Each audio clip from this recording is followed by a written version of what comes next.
Good morning, Boker Tov. It's good to be getting ready to be together this morning. Oh, feels like the start of a good day.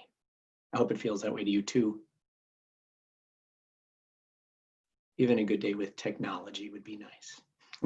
As I take a moment with joining Facebook here.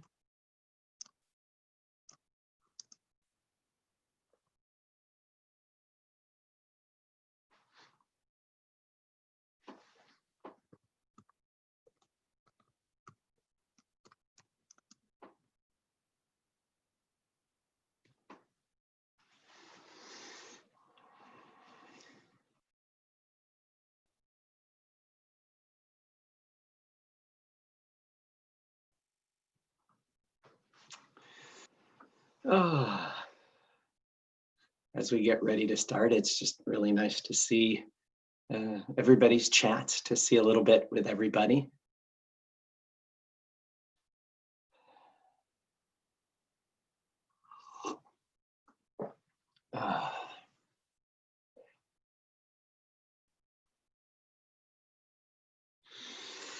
Yes, Boker Tov indeed.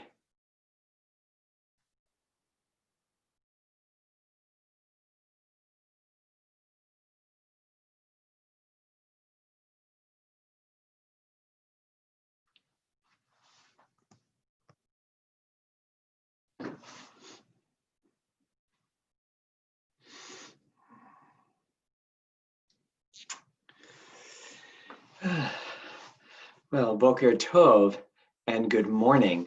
It is wonderful to be here together this morning on Sinai Streams, Temple Sinai of Toronto's daily opportunity for us to connect, to reflect, and to remember.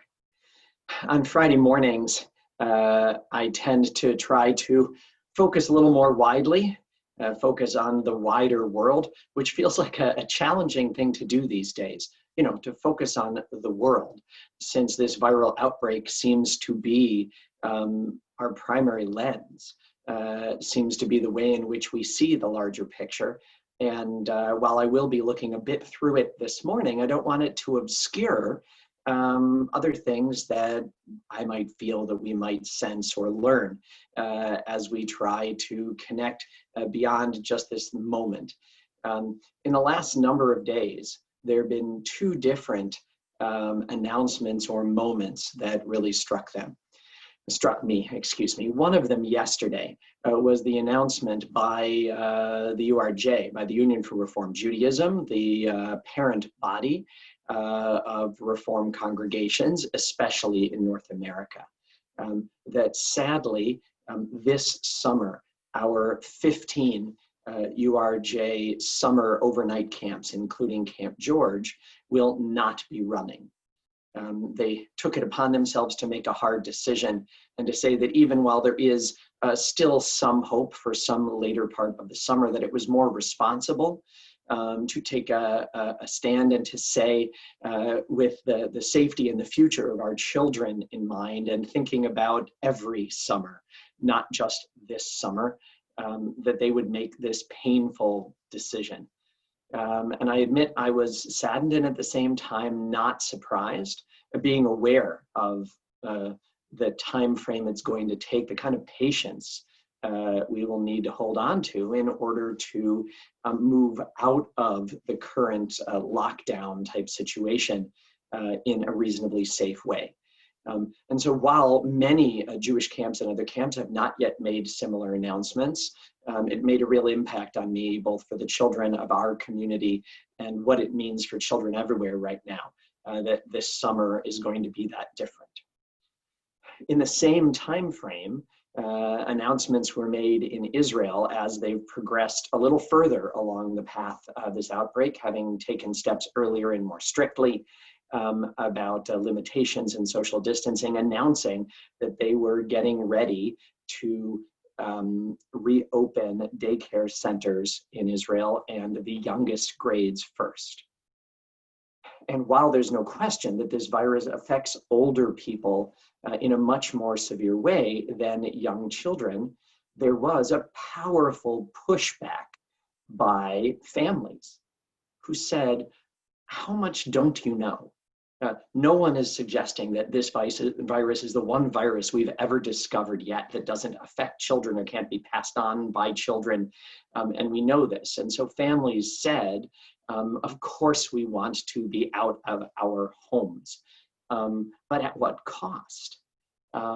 Is not the safety of our children and waiting for scientific and solid information important here? Is it not worth the extra days? And so to see them push back and to see the give and the take and the tug and pull between the desire to share the idea, the image that a better moment is coming, even if slowly, and at the same time to maintain that sense of the real scientific reality in which we live.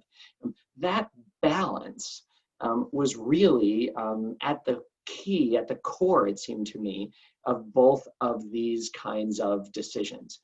That at this time, we couldn't be luckier than, if we have to face such a difficult time, to have the kind of scientific and technological tools that we have in order to address this kind of a moment. But at the same time, we need those moments, those symbols of hope that remind us not just of now, but of what, if we're responsible and careful, will be.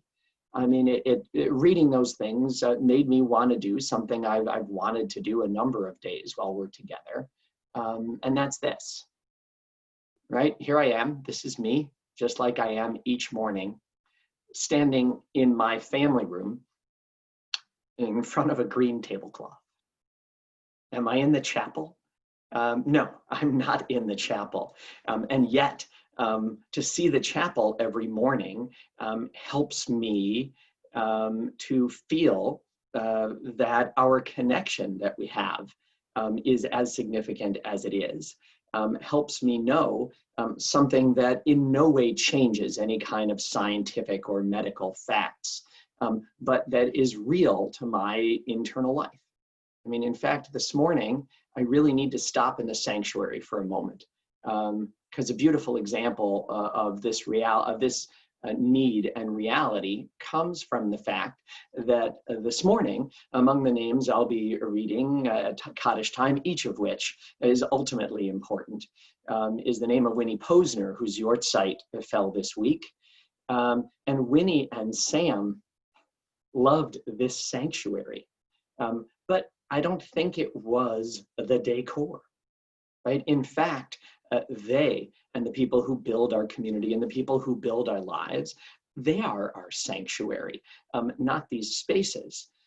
And yet we need these images, we need these moments, especially in the kind of difficult and serious times in which we live, to get us to say, wow, I need that balance. I need that balance between hard facts and future hopes, between reality of what is today and what's going to be in the days ahead. And so what's behind me now is not where I am physically, but it's also not an illusion.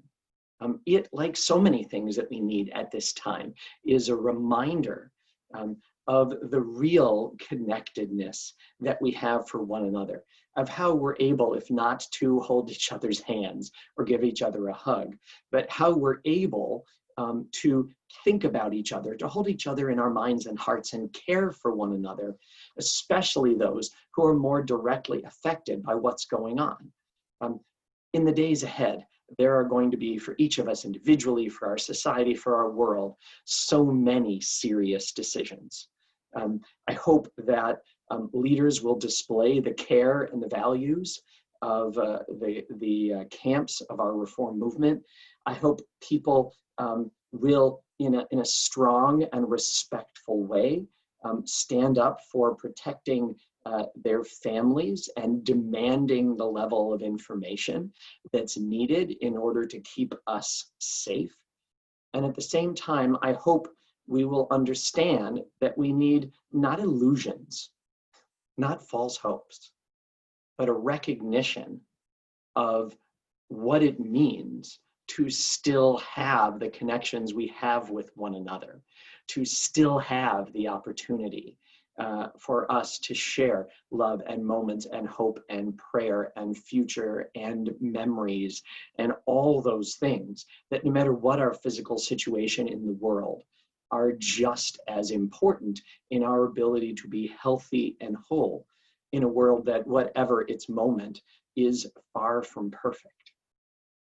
And so this morning, as we take this time together, seeking the kind of balance that keeps us safe and at the same time keeps us whole and strong, we send all of that out to all of those who are facing illness, isolation, and need.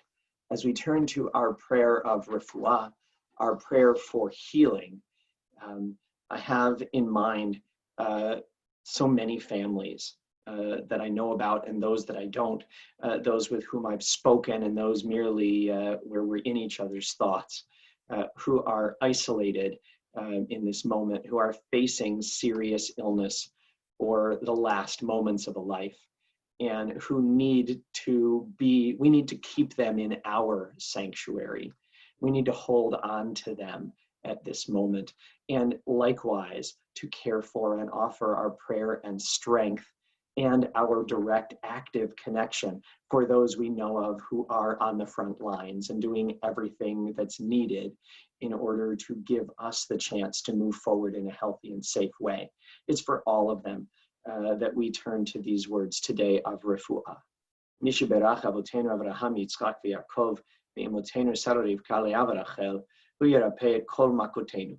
Yiratzon milfanecha Adonai Eloheinu, lachalimam l'rapotam, v'shlach lanu mehera, refuah shlema, v'ateret shalom, v'nomar amen.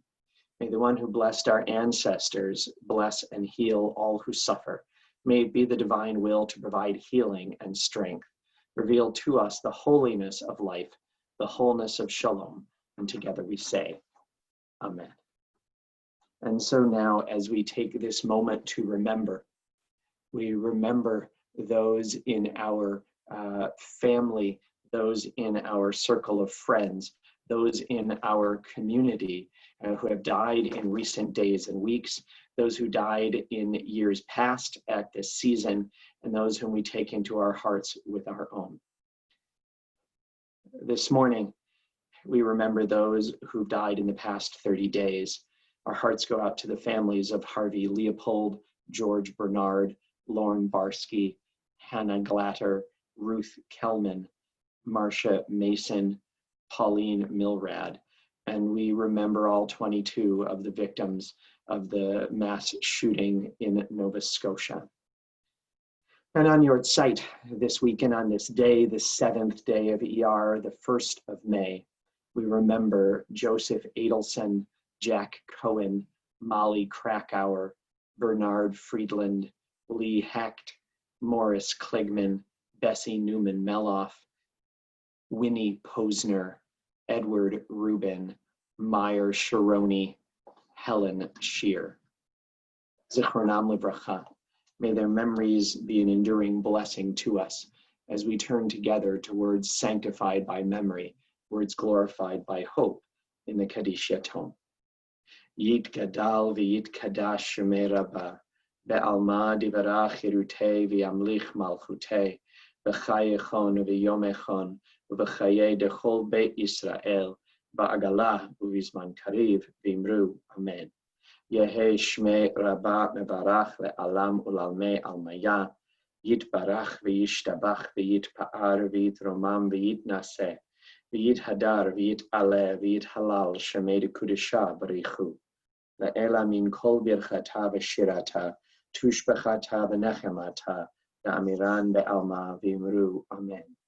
Yehe Shlama Rabbah min Shemaya v'chayim alenu ve'al kol Yisrael v'imru. Amen. Oseh shalom b'mrumav, hu ya'aseh shalom alenu ve'al kol Yisrael v'imru. Amen. May the source of peace send peace to all who mourn and bring comfort to all who remember. And together we say, Amen.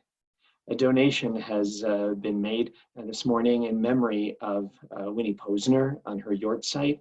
A donation has been made to the Winnie and Sam Posner Sanctuary Fund in her memory. May her memory be a blessing. May all of those who we feel with us and who are with us, those who are gone and those who are here, may we treasure them as we go about what I hope will be just a wonderful day for all of us. Wishing you a Shabbat Shalom, a reminder that we continue observing Shabbat together in this way. At 6:30 tonight, Sinai Streams continues with our Kabbalat Shabbat service. Tomorrow morning at 10 a.m., where we'll be joined at our Shabbat morning service by each of our Shinshinim, each of our Israeli young emissaries, Elad and Lehi from Israel, will each share with us a personal memory of the significant days of Israel Remembrance Day and Israel Independence Day that happened this week. They're going to tell us about something that happened just this week. And then, of course, our study sessions for our Omer study period between Pesach and Shavuot continues tomorrow at 11:30 a.m. as our learning moves forward. Shabbat Shalom. Make it a great